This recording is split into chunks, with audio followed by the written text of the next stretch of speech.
세계 속의 대한민국, 우리나라의 아름답고 감동적인 이야기를 전합니다. 휴면톡톡입니다.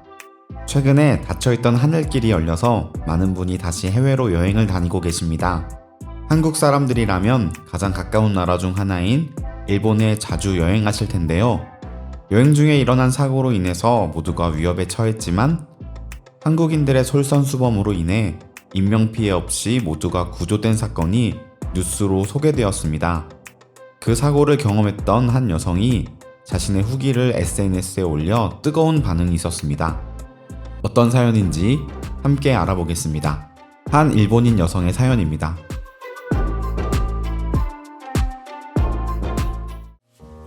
저는 도쿄에서 살고 있는 직장인입니다. 몇 년 전 우연히 한국인들과 함께하게 된 여행길에서 한국인에게 은혜를 입은 사건에 관한 이야기를 나누고 싶습니다.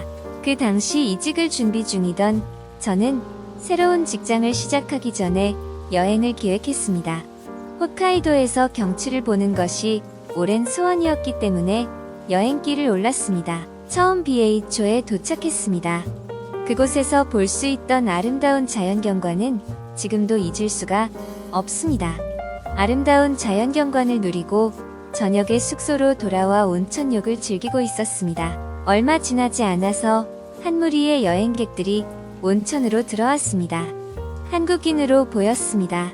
일본인들에게 한국인은 시끄럽고 무례하다는 인식이 있습니다. 저는 한국인들을 직접적으로 경험해보진 않았지만 자연스럽게 앞으로 시끄러워지겠다고 생각했습니다. 하지만 그런 일은 벌어지지 않았습니다. 조용히 탕으로 들어온 한국인들은 너무나 소박하고 행복하게 일본의 온천 문화를 즐기고 있었습니다. 그들이 아기자기하게 온천을 하는 것을 보면서 왜인지 제 마음도 풀리는 것 같았습니다. 다음날 BH호에서 후라노시로 이동하기 위해서 버스를 잡았습니다. 버스에는 온천에서 만난 여자들과 동료로 보이는 사람들이 함께 있었습니다. 차 밖으로는 눈이 소복히 내리고 있었습니다. 편안함을 누린 것도 잠시 갑자기 큰 문제가 생기기 시작했습니다. 눈이 너무 많이 와서 차량의 속도가 눈에 띄게 줄어든 것입니다. 이런 속도라면 제 시간에 도착하지 못할 것이 분명했습니다. 하지만 홋카이도에서는 눈이 자주 오기 때문에 저는 큰 걱정은 하지 않았습니다. 그런데 순간 날씨가 돌변하고 말았습니다. 강력한 바람과 눈발이 버스에 휘몰아쳤습니다. 운전기사는 안전에 유의하라는 방송을 한 후에 천천히 버스를 운전하였습니다. 그 순간 버스가 길에서 미끄러지기 시작했고 세찬 바람이 불자 버스가 옆으로 넘어졌습니다. 버스 안은 그야말로 아비규환이었습니다. 사람들의 비명과 챙기지 못한 물건들이 날아다녔고 안전벨트를 하지 않은 사람들도 차 안에서 뒹구는 등 너무 끔찍했습니다. 차가 넘어지고 어느 정도 소란이 잦아들자 다른 문제가 생겼습니다. 안전벨트에 의해서 옆으로 앉아있던 사람들의 자세가 불편해져서 다들 고생하고 있었습니다. 그때 한국 사람들이 조금씩 벨트를 풀면서 버스의 옆 창문을 발판 삼아서 일어나고 있었습니다. 그리고 자신의 앞뒤, 옆 사람의 벨트를 풀어주며 사람들을 구해주었습니다. 그리고 난리통의 몇몇 사람들은 피를 흘리기도 하였었습니다. 안전벨트를 풀어주고 난 한국인 일행은 부상당한 사람들에게 다가가 본인들이 입고 있던 셔츠의 소매자락을 찢어 부상당한 사람들에게 응급조치를 취하기 시작했습니다. 그리고 한 남자는 운전기사를 일으켜 세워주면서 구조대에게 전화하였습니다. 서로 처음 보는 사이였고 언어도 국가도 달랐지만 한국인들의 선행으로 인해서 두려움이 조금씩 사라지는 것을 느꼈습니다. 그러나 문제는 여전히 해결되지 않았습니다. 구조대는 늦게 왔고 히터가 꺼진 차 안은 급격하게 추워졌습니다. 사람들의 짐이 모두 짐칸에 있어서 체온 유지를 위해서 누군가 밖에 나가야 했습니다. 그때 한국인 남자들이 회의하더니 손짓, 발짓으로 메시지를 전했습니다. 내용을 잘 이해한 것인지는 모르겠지만 옷을 더 입어야 한다고 자신들이 나가서 가방을 가져오겠다는 말 같았습니다. 사람들이 이해한 것처럼 보이자 한국 남자들은 지금은 지붕이 된 버스의 창문을 열고 밖으로 나갔습니다. 창문을 열자 엄청난 바람이 쏟아져 들어왔습니다. 차가운 바람에 나간 사람들이 걱정되어 저도 움직이기 시작했습니다. 얼마 지나지 않아서 한국 사람들은 가방을 꺼내 들고 창문으로 돌아왔습니다. 저는 차 안에서 그들이 내려주는 가방을 받아서 주인에게 전해주는 일을 하였습니다. 하지만 그 안에 있던 일본인들은 그들의 행동을 미덥지 않아 했습니다. 일본인이 한국 남자들을 가방을 가져가려고 하는 도둑처럼 말하는 것을 들었습니다. 저는 재난 상황에서 모두를 도우려고 하는 한국 사람들의 노력을 비난하는 것 같아서 기분이 좋지 않았습니다. 사람들의 짐이 다 버스 안으로 들어왔습니다. 다행히 겨울 여행을 준비한 사람들이라 따뜻한 옷가지들이 많았습니다. 일본 사람들이 자기를 챙기기 바쁠 때 나이가 있어 보이는 한국의 여성분은 자신의 두꺼운 외투를 아이들에게 먼저 건네주기도 하였습니다. 일부 해병대 전후의 여행객들은 해병 정신은 희생에서 비롯된다며 본인의 옷가지들을 벗어서 노약자들에게 벗어주었습니다. 그들의 빨간 모자가 잊혀지지 않았습니다.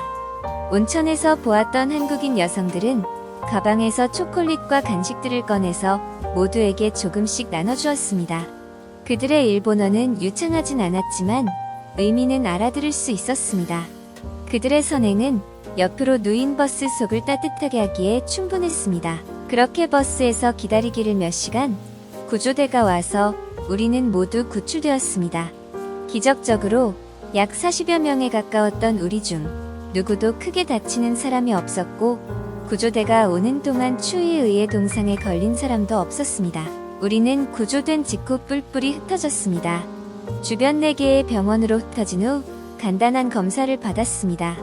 그러는 동안 저는 먼저 움직이면서 재난 상황을 정리해준 한국인들에게 고맙다고 이야기하지 못하였습니다. 일본 사람들은 다른 사람에게 손해를 끼치는 것을 지독하게 싫어합니다. 이것은 내가 다른 사람에게 영향을 받는 것도 싫어한다는 의미가 됩니다. 구조 당시 일본인들은 함께 살고자 하는 한국인들의 선한 행동을 받아들이지 못했습니다. 모두가 구조되기 위해서 자신이 먼저 불편함을 감수하고 어려운 사람을 돕는 것은 쉬운 일이 아닙니다. 언제 구조가 될지 모르는 상황에서 자신의 옷과 식량을 나눠주는 것은 일본인의 입장에서는 생각할 수 없는 일입니다. 저에게 이 사건은 저를 포함한 일본인에 대한 관점, 그리고 한국인에 대한 관점을 다시 생각해 보게 되는 계기였습니다. 일본인들에게 한국인이 조금 시끄럽고 무례하게 느껴졌던 이유는 그들이 무례했기 때문이 아니라 우리 일본인들이 그것을 받아들이기엔 지나치게 개인적이고 이기적인 것이 아니었는지 생각해 봅니다. 우리가 배려라고 생각했던 것이 사실은 자신의 이기주의를 지키려 했던 가식은 아니었는지 생각해 봅니다. 일본인들은 한국인을 별로 좋아하지 않습니다. 하지만 무작정 미워하다 보면 그들에게서 배워야 할 것을 배우지 못해서 우리는 결국 뒤처질 것입니다. 늦었지만 그날 모두를 위해서 자신을 헌신했던 한국인들에게 고맙다는 말을 전합니다. 큰 위기에서 구해졌다니 참 다행입니다. 한국 사람들의 정은 위기의 상황에서 더욱 빛을 발하는 것 같습니다. 이 사연에 대한 다른 나라 사람들의 반응을 살펴보겠습니다.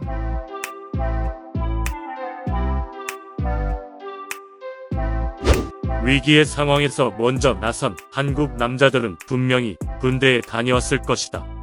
내가 만난 한국 남자들은 비교적 작고 약하게 생겼지만 그들은 언제나 용기 있고 강했다. 한국 군대가 그렇게 만드는 것 같다. 우리나라도 섬나라인데 섬나라 문화는 비슷한 것 같다. 먼저 나서지 못하고 부탁하지도 못한다. 누구보다 먼저 나서고 부탁하지도 않았는데 도움을 주는 것은 한 사람으로 쉽지 않은 일이다. 한국 문화의 정은 다른 사람을 위해서 자신을 희생하는 것에서 시작됩니다. 누군가가 나를 위해서 해준 선행을 다른 사람에게 똑같이 베푸는 것이 세상을 더 따뜻하게 하는 것 같습니다. 시청해주셔서 감사합니다. 휴면톡톡이었습니다.